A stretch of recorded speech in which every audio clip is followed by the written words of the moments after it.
지금 말씀드리는 방법으로 노후 준비를 하시는 게 더 좋아요. 제가 단연코 말씀드리는데 내년도에 위험자산으로 옮겨 타셔서 의미 있는 변화는 없을 겁니다. 네, 여러분 그 서민과 중산층을 나누는 기준이 있어요. 한 100만 원 안 되는 돈으로 난 저축을 하고 싶은데 1억은 모으고 싶어요. 그러면 제가 말씀드리는 방법을 잘 기억을 했다 해보십시오.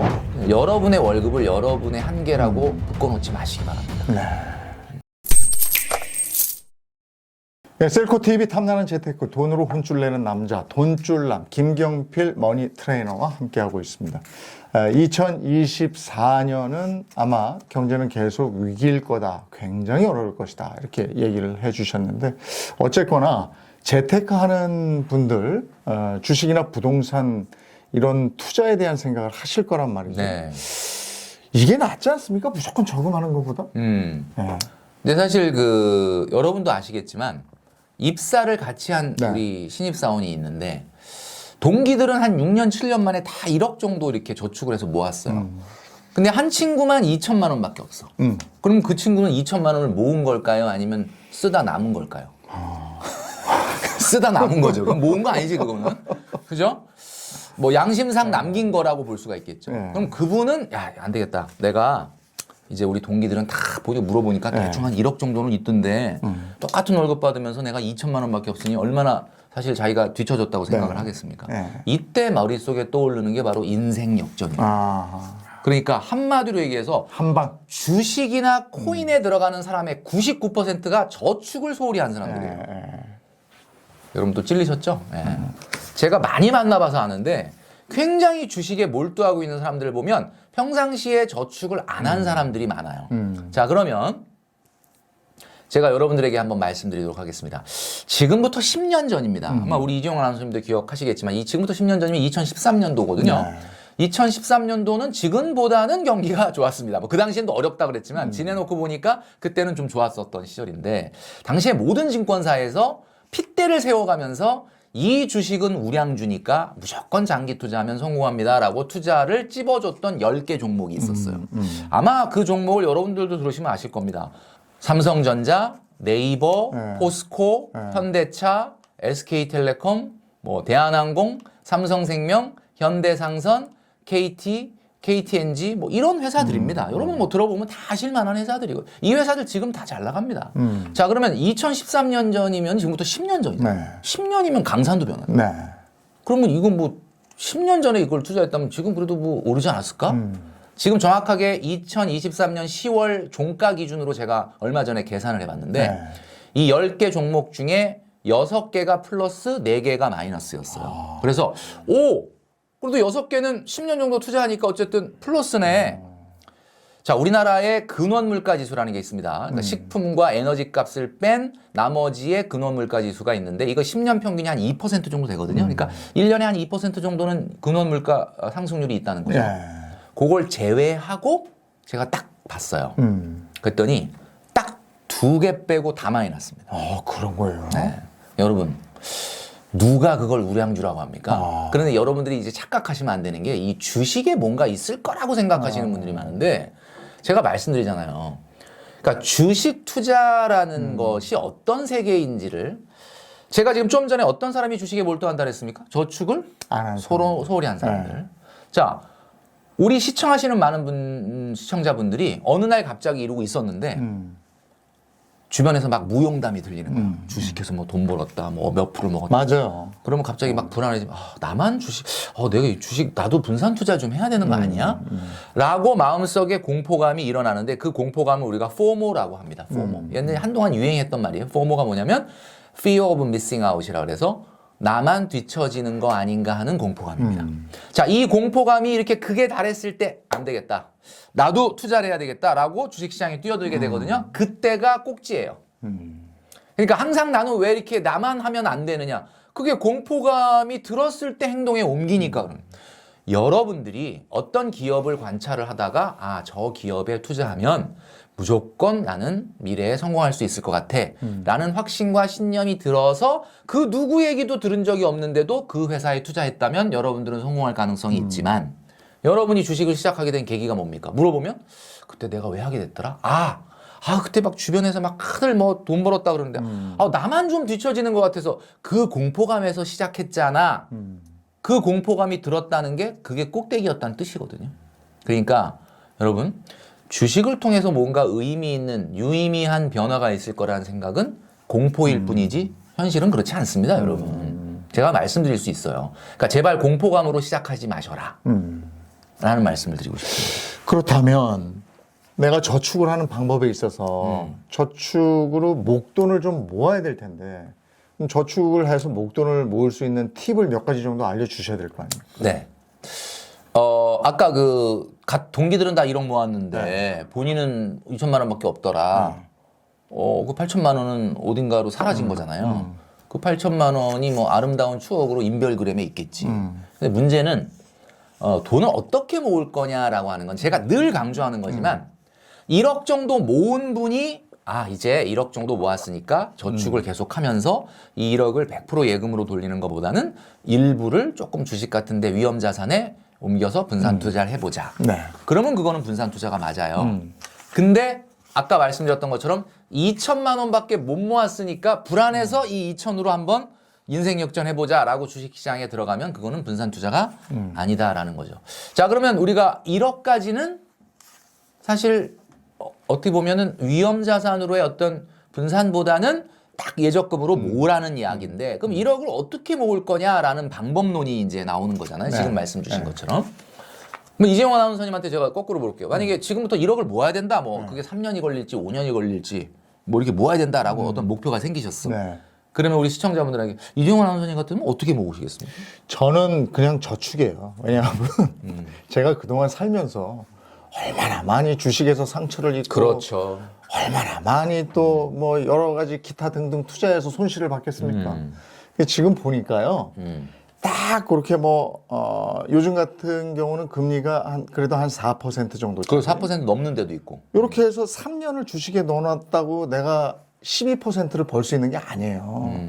근데 4%씩 또박또박 넣어놓으면 3년이면 그냥 12%가 생겨요. 그렇죠.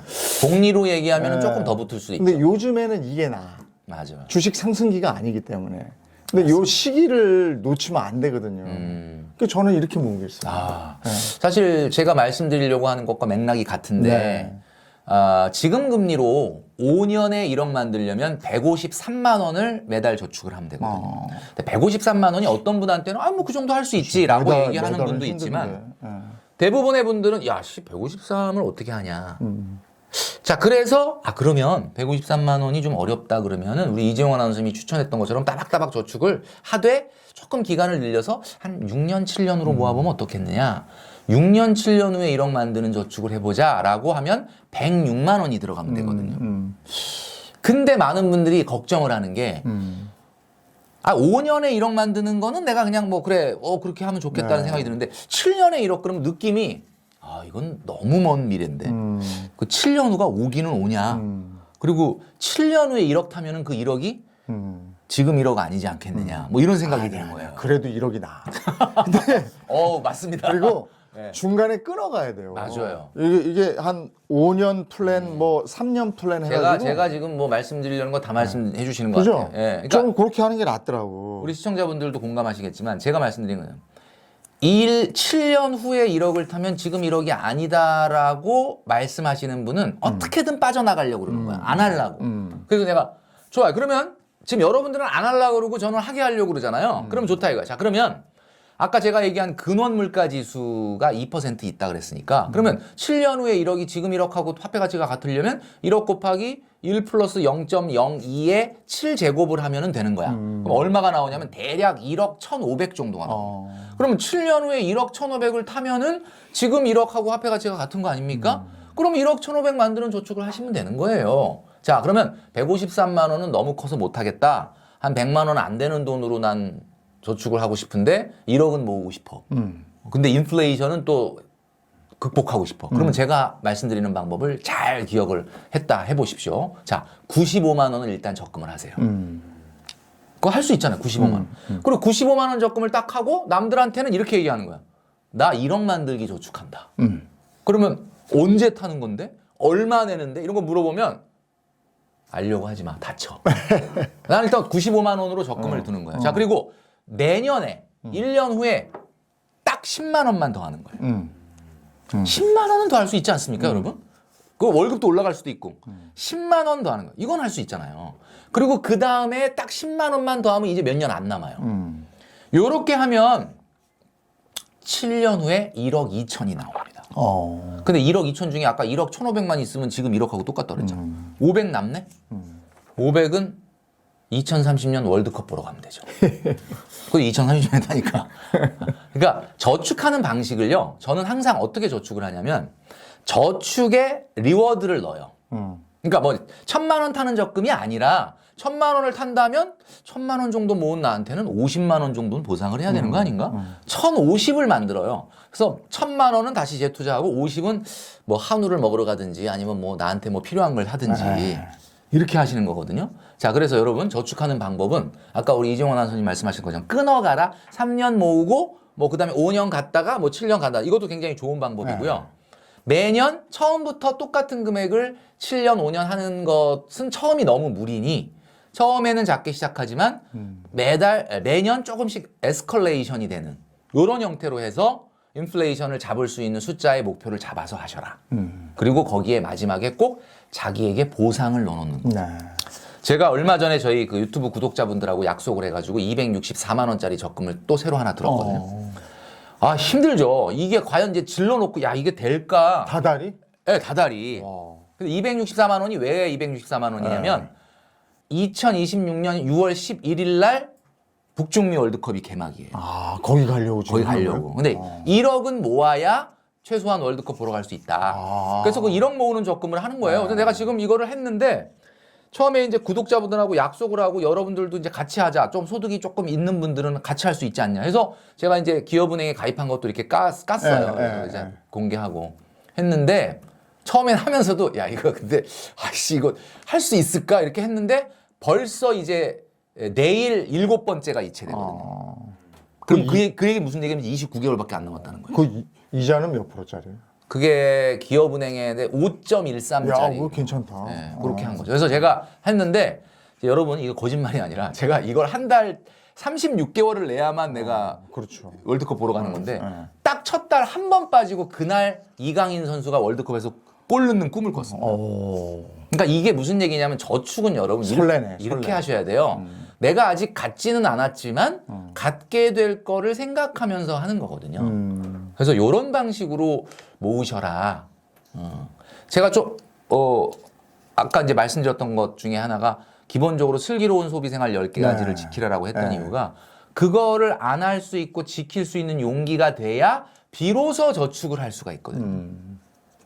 그래서 요걸로 1억까지는 좀 이런 방법으로 모아보는 게 좋겠다라는 얘기를 한 거죠.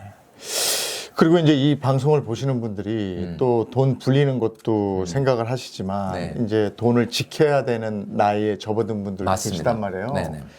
내 돈을 지켜야 되는데 앞으로 노후는 또 어떻게 할 것인가에 대한 고민들도 있을 거란 말이에요. 네, 노후. 아, 나 집 하나 달랑 있는데 노후 대비해서 이건 뭐 어떻게 해야 되나. 집 하나 달랑이 아닙니다. 집 하나 있다는 게 대단한 거죠. 대한민국에서는 사실은. 자, 제가 한번 이렇게 말씀드릴 수 있을 것 같아요. 지금 2023년도를 기준으로 해서 최저 생계비라는 게 있습니다. 이건 매년 그 보건복지부에서 발표하거든요. 그러니까 이게 최저 생계비 그러니까 많은 분들이 아유 그거는 뭐 정말 어마어마하게 힘든 분들이 생활하는 생활비 아니야. 그런데 그게 아니고 진짜 대한민국에서 아주 최소한의 기본 생활을 할 수 있는 생활비예요. 이게 얼마냐면 1인 가구는 124만 6,735원. 124만 원 정도 되고요. 2인 가구는 207만 원 정도 됩니다. 물론 뭐 굉장히 윤택하고 넉넉하게 사는 생활비는 아니지만 그래도 기본적으로 생활을 할 수 있는 최소한의 생활비가 124, 2인 가구는 207이라는 얘기잖아요. 자, 그러면 많은 분들이 그런 얘기 합니다. 자, 노후 준비해야 되는데 노후 자금 얼마 모아야 돼? 자꾸 이런 걸 물어보신다는 거죠. 그러면 한번 이렇게 생각해 보겠습니다. 집이 딱 한 채가 있다. 그럼 집은 어쨌든 벽돌을 빼서 생활할 수는 없는 거니까. 물론 뭐 주택연금이라는 제도가 있어서 내 집에서 살면서 연금을 받을 수 있는 제도가 있긴 하지만 그거는 이제 호불호가 좀 갈립니다. 그래서 내가 내 집에서 계속 꽃감 빼먹듯이 벽돌을 빼서 생활하는 걸 또 거북스러워하는 분들도 있거든요. 그래서 제가 지금 딱 말씀드릴게요. 노후 자금 얼마 모아야 된다라고 물어보시니까 그러면 이거 아닙니까? 1인 가구는 124만 원, 2인 가구는 207만 원. 1년으로 얘기하면 1인 가구는 1년에 1,500만 원, 2인 가구는 2,500만 원 정도의 자본소득이 있어야 된다. 자본소득이 뭡니까?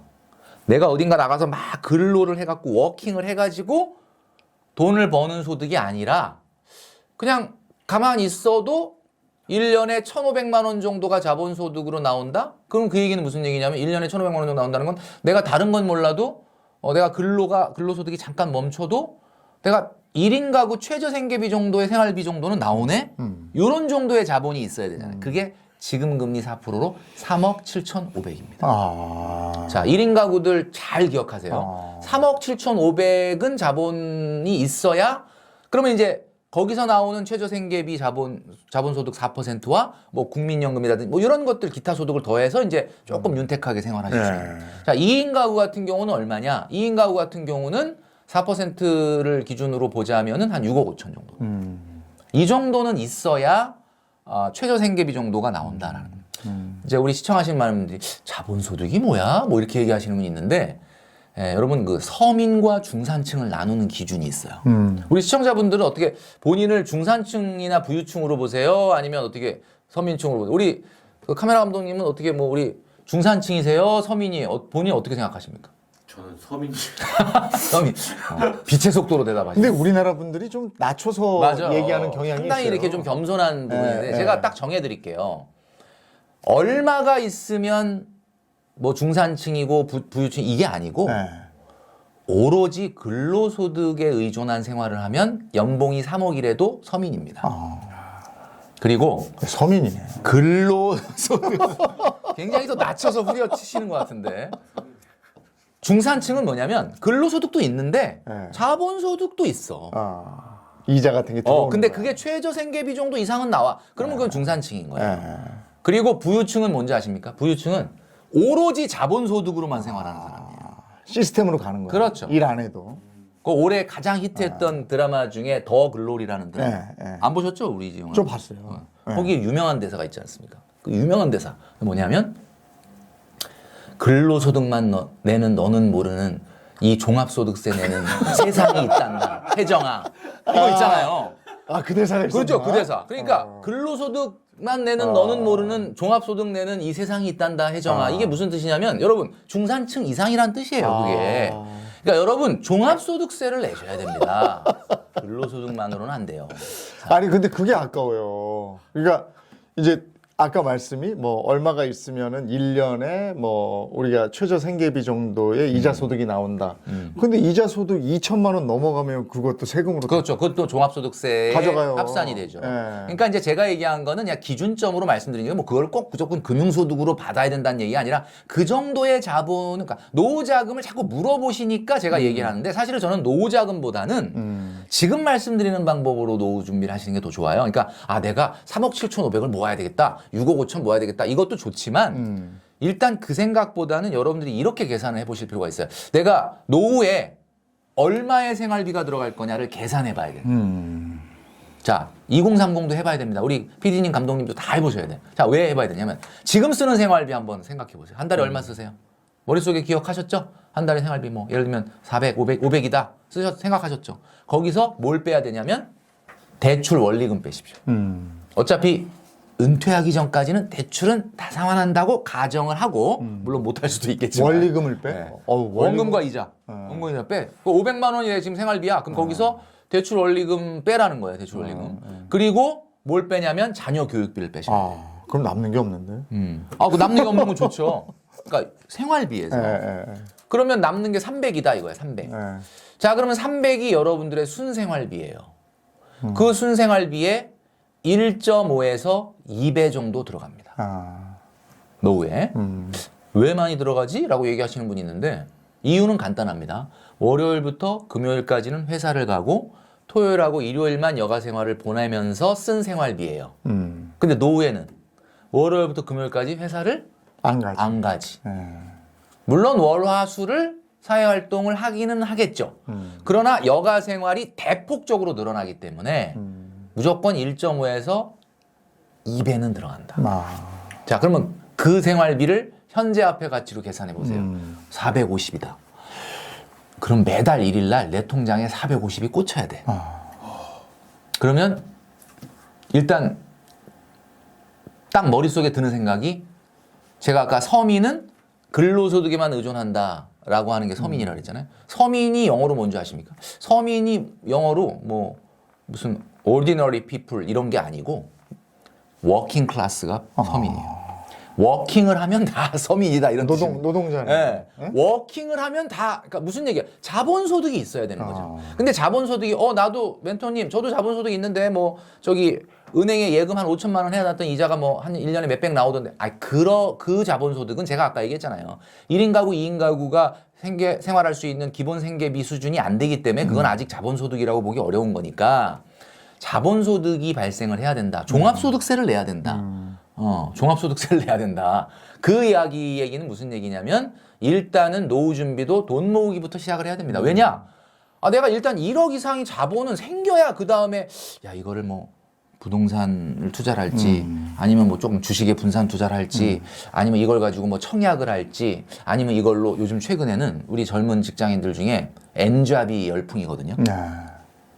진짜 깜짝 놀라는 거는 이 얘기 들으면 참 이 얘기가 참 슬픈 얘기인데 좀 어떻게 듣겠다라는 슬픈 얘기인데 제가 사람을 많이 만나잖아요. 멘토링을 많이 하는데 소득이 높은 친구일수록 엔잡을 해. 소득이 죄송합니다. 좀 낮은 분들은 굉장히 만족해하고 살아요. 그러니까 소득이 내가 보기에는 와 이거 소득으로 어떻게 앞으로 근데 이분들은 내가 뭐 결혼할 것도 아니고 집을 살 것도 아닌데 이 정도 소득이면 혼자 쓰긴 참 괜찮다. 욕심을 제거했구나. 응? 그러니까 이게 좀 안타까운 게 어려움에 적응해 버렸어. 나이가 아직 30대인데. 청년은 말이죠. 어려움이 왔을 때 그 어려움에서 발버둥을 치고 어떻게든 이것을 미래를 개선해 보겠다고 노력을 하는 게 청년의 마인드지. 어려움에 적응했다는 건 노인이에요. 그러니까 어려움에 적응한 상태가 돼버렸다는 게 너무 슬픈 거야. 그러니까 그 소득이 좀 높은 분들은 막 눈에 불을 켜고 엔잡을 하는데 조금 말씀드리긴 좀 죄송스러운 얘기긴 한데 정말 여러분의 월급을 여러분의 한계라고 묶어놓지 마시기 바랍니다. 그래서 노후 준비도 일단은 자본을 만드는 것부터 일단 첫 단추를 끼워라. 내년도에 주식과 부동산이 뭐 어떨 거냐 뭐 설왕설래가 많아요. 시장에서 아마 뭐 유튜브나 많은 거 보고 계시죠? 제가 단연코 말씀드리는데 내년도에 위험자산으로 옮겨 타셔서 의미 있는 변화는 없을 겁니다. 제가 단언하게 말씀드려요. 왜 그러느냐? 최근에 주식시장이 조금 반등을 했습니다. 올해 상반기는 상당히 좀 좋았고요. 뭐 최근에도 좀 많이 올랐고 뭐 미국 주식, 한국 주식으로 제가 굳이 큰 테두리에서 말씀드리면 미국 주식의 최고점이 2021년 연말이었는데 그때 대비 지금 96%가 회복이에요. 그런가요? S&P 500은 거의 그 최고점 대비 96%까지 올라와 있습니다. 자, 코스피는 최고점이 제가 기억하기로는 2021년도 여름이었는데 그 최고점 대비 지금 80%까지 올라왔습니다. 자, 그러면 어디가 더 싸죠? 미국은 96%까지 회복이 됐고 우리나라는 80%까지밖에 회복이 안 돼요. 우리나라가 싸죠? 그럼 많은 분들은 뭐야? 야, 그러면 우리나라가 싸네. 우리나라를 조금 이렇게 좀 확보해 놓으면 좀 좋지 않겠느냐. 또 반대로 어떤 분들은 우리가 시장에서 늘 알려져 있는 얘기지만 경기가 하강할 때는 비싼 놈이 더 비싸진다. 뭐 이런 정설이 있거든요. 그래도 S&P 500이 낫다. 저는 둘 다 아니라고 봅니다. 왜? 최근에 주식시장에 나타났던 살짝 반등이라고 하는 건 아마 여러분도 아시겠지만 내년도에 미국의 통화정책이 어디로 갈 거냐. 거기에 초미의 관심사가 있는 거거든요.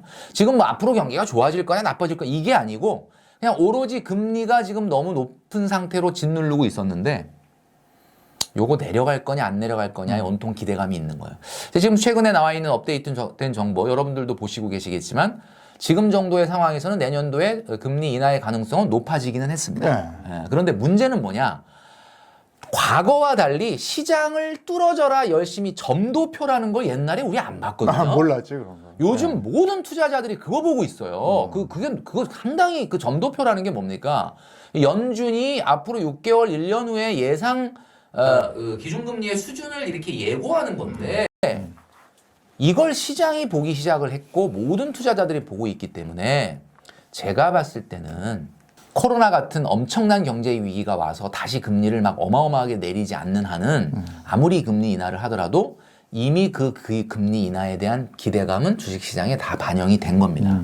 그래서 아마 제가 봤을 때는 금리 인하가 현실로 다가와도 뭐 상당히 상승은 제한적이거나 오히려 어떻게 보면은 실망해가지고 한 2% 인하할 줄 알았는데 1.5밖에 안 해? 네, 저는 오히려 의미 있는 반등은 없을 거라고 봅니다. 그래서 내년도는 김경필 멘토 뭐 개인적인 생각이지만 여전히 도끼질을 하시는 것보다는 도끼 나를 가져라 이렇게 말씀드리고 싶어요. 알겠습니다. 오늘 셀코TV 탐나는 재테크 2024년을 앞두고 어떻게 돈을 모아가면 좋을지 김경필 머니 트레이너와 함께 알아봤습니다. 저도 아주 많은 생각을 하게 되는 그런 시간이었습니다. 오늘 여기서 마쳐야 되겠습니다. 함께 해주셔서 고맙습니다. 네, 내년에 감사합니다. 뵙겠습니다. 네, 감사합니다.